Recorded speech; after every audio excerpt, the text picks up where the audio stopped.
tour, so why not make today the day? Beautiful Arizona sky, parked not too far from the freeway. I'm actually mooch docking in a resort. I'm kind of like hidden back behind these bushes. No idea what this car is. I'm not going to worry about it. I did call and ask if it was okay, and they said it was. So let's start back here. This is the sewer bay. Right down here is the power cord. On the second day that I had this rig, I managed to break the latch on it, so it's being held closed with a command strip. Actually works perfectly well. And then above that is the wet water bay. I think that's a satellite thing that I've never used. Outdoor shower, water heater. This is a little compartment here that actually is outdoor storage, but it's open to the inside. It's underneath of the Murphy bed inside, so you don't want to store anything nasty there. And I got TPMS on all 6 wheels. The ones on the front, the valve extenders, are a little bit longer than they really should be, waiting to get those replaced. And then when we come around this side, I got side view cameras, so that's a nice feature. Automatic levelers, another nice feature. I added those. We've got a solar suitcase plug-in here, so that's pretty cool. This is the propane tank. This is a small storage container that's basically a cube the size of the door. So that holds my surge suppressor and my hose, a couple small things like that. That's the furnace outlet, of course, and the refrigerator vents. This is an outdoor TV and speakers. I have never even turned it on to see if it works. No idea for sure. Outdoor 110 outlets. This compartment is the generator.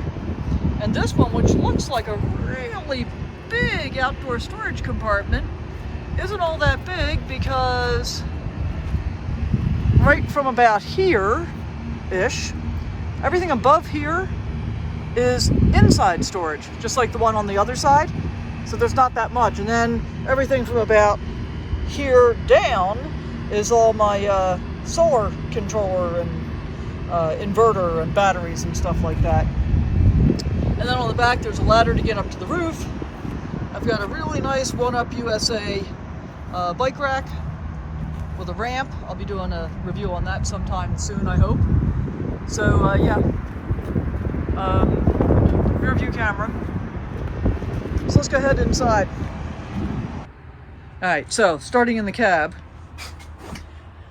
This is a 2016 coach on a 2015 Mercedes Sprinter 2500 chassis, and it's a pretty bare bones chassis, truth be told. The heating system is bizarre. I did finally learn how to make it make heat, but you know, if you look over here, like around the steering column, you can see all these. Oops, you can see all these blanks. Where, you know, if you had a higher end chassis, you'd have actual things there. There's another cluster of them on the other side. The microphone for the stereo unit is now mounted where it's pretty close to my mouth, so people can actually hear me. And then the speaker system is now awesome. I can hear people when I'm on the phone, and I can listen to my audiobooks and my music, and it's absolutely wonderful. So I am kind of an electronics geek. Over there in the corner is just the mount for my tire pressure monitoring system, which is over here being charged up right now because it was getting kind of low. And then I've got one GoPro that faces me and another one that faces out the windshield. It's tilted down right now. I gotta put my windshield cover up. Here's my new head unit. This is kind of cool. This is a floating unit. It's I think about a 9-inch screen, where the one previous was like 6 inches. So this is a huge improvement. Plus it's bright and you can actually see it and all that kind of stuff. So that's pretty cool. I also travel with a Garmin RV GPS, which is normally up in the windshield, but I pulled it down because I'm getting ready to put the windshield cover up, do some insulating overnight, that kind of thing. And then I travel alone, so I use my passenger seat primarily as storage because this place is a little short on storage. I've got my my little step stool is in the door pocket, and I've got an extra tripod over there, a yoga mat, my window covers, my strong back chair. That's a really cool thing too. I'll have to show you that at some point. I even travel with a foam roller and some power blocks, so I can get some exercise while I'm on the road using those, and resistance bands. I've got one hanging here right by the door right now. So you step back just a little bit. So in the main living area, this really is quite comfortable, especially for one person. Took a little while to get used to the layout to make things really start working. You'll notice I've got an ottoman there right in front of the recliner, because the recliners, although the seats go back, they don't have any footrests. So it's much more comfortable to be able to put your feet up when you're reclining. And this is awesome because it's inflatable, so if I ever wanted to, I can deflate it. But I've got room. I usually just throw it in the bathroom when I'm traveling. And I can use it inside or outside, so that's really nice as well. Recliners on this side, and there's a little storage compartment behind the cup holders there. On this side, I have what the Victorians would have called a fainting couch. It's pretty cool. It's pretty comfortable, actually. And I think it was a pretty clever use of space because the fresh water tank is underneath of this couch. So if you look at how high that is, and that is all fresh water. I've been in there a few times. So if you look at how high that is, it would have been pretty impossible to do anything else really useful with it, with that space. I mean, could have made it cabinets, but more seating is kind of a nice thing to have. And then the TV comes out and swivels around. There's a radio head unit there. Mostly I just stream stuff though, so I don't pay too much attention. And then behind the recliners is a Murphy bed. So I really love this arrangement. One of my criteria was I wanted a walk-around bed without any kind of fold in the mattress. So I could have had a lot of other layouts if I was willing to have a fold in the mattress, but I was not. So to deploy the bed, you lay the recliners out flat, and then the bed just comes down over top of them. It's all electric motor, so that's a pretty cool setup there.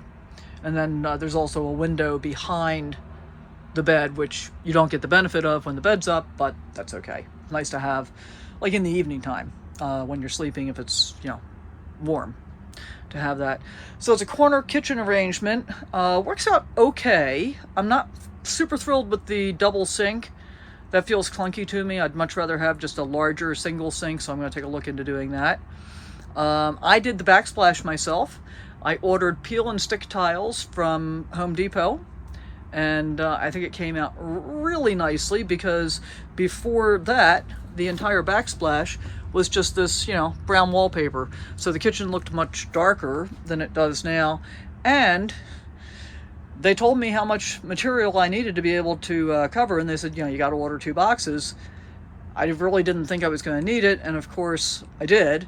But I only got into the second box by 1 tile. So ultimately, I decided to go ahead and do the bathroom as well. Refrigerator's right here. This is the first time I've had an arrangement like this where the freezer is inside of the refrigerator, but it's a real freezer. And if you want, you actually can remove the freezer portion on these. And then I've got 4 pantry drawers here. So, I've got a lot of stuff, obviously. And they pull out. So I've got them set up with some baskets and stuff so I can try and maximize how much I can get in there. And then the top one, is more like not food, I guess is the best way to say that. And I've rearranged all of the storage twice now. I'll probably be doing it for a 3rd time because I think it takes a while to get everything arranged. So in here, in the closet, I stuff everything in here when I'm traveling, and my Berkey fits right in this little corner here.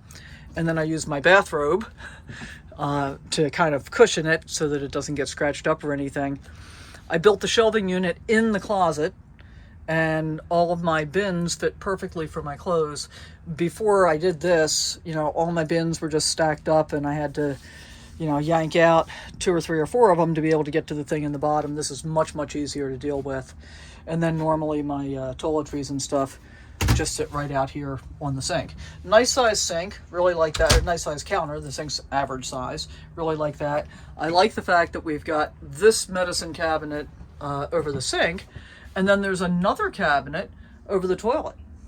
Plus, the shower is quite spacious, and I am now doing the thing that I never wanted to do, which is using my shower for storage, but that's part of what my compromise has to be in order to be able to, you know, carry enough stuff to be semi-full-time. So this is the cabinet that I was showing you from the outside, and if you look right there, you see that white part, that's the top of the outdoor bin. So it's kind of a cheat, really, in how much storage space you actually get.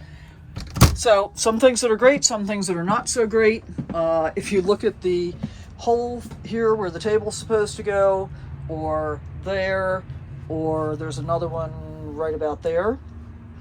The table that came with it is not large enough to be useful for either seat. So, for example, it only extends out to about this far on this side and about that far on that side. So if you're sitting in the chair and you want to be able to, you know, eat a meal or something like that, you really can't do it. You're like leaning over sideways. It's not good for working, any of that kind of stuff. So I have a folding table that stores behind here. It's actually behind my exercise mat up against the bed. And I just get that out and unfold it, and I can use that for eating and for working and all kinds of other things. Overall, I'd say it's working out really, really well. I'm not overweight, so that's a good thing. Oh, and I guess I didn't actually show you the storage up here. I'm doing double row storage so I can maximize this area as well. And I've got things organized pretty well between like electronic stuff and camera equipment, you know, drone, and then that's my cell booster. So pretty good, pretty happy with it overall. I have done a lot of work to it. I've put in the automatic leveling system. I've put in the solar and lithium, put in the new stereo system. So there's been a lot of putting in. Oh, and a new toilet. I have to mention this. I had just put in the solar and lithium system when I was in Quartzsite in January. And because my knee was in a brace and I went to flush the toilet, which had a much longer lever than this one does, my foot slipped off because my leg was completely straight, and a little piece spewed out from under the lever across the floor, and I called an RV repair place, and they said, oh yeah, well, here's the deal. That toilet can be rebuilt, but by the time that gets done, it's going to cost as much as buying a new one. So what I have now is a Dometic 310. It's a much nicer toilet, actually. It was easier just to swap it out, and that's over with. That was an upgrade I hadn't planned to make, but there you go. Now it's done. All right, I hope you enjoyed taking a look at what my home on wheels looks like. Let me know what you thought down in the comments below. Hey, thanks for hanging out with me. Hope you enjoyed this video. If you did, I'd appreciate it if you subscribe, hit that thumbs up button, and always remember to sally forth, live your best life, go out and adventure in whatever way works for you.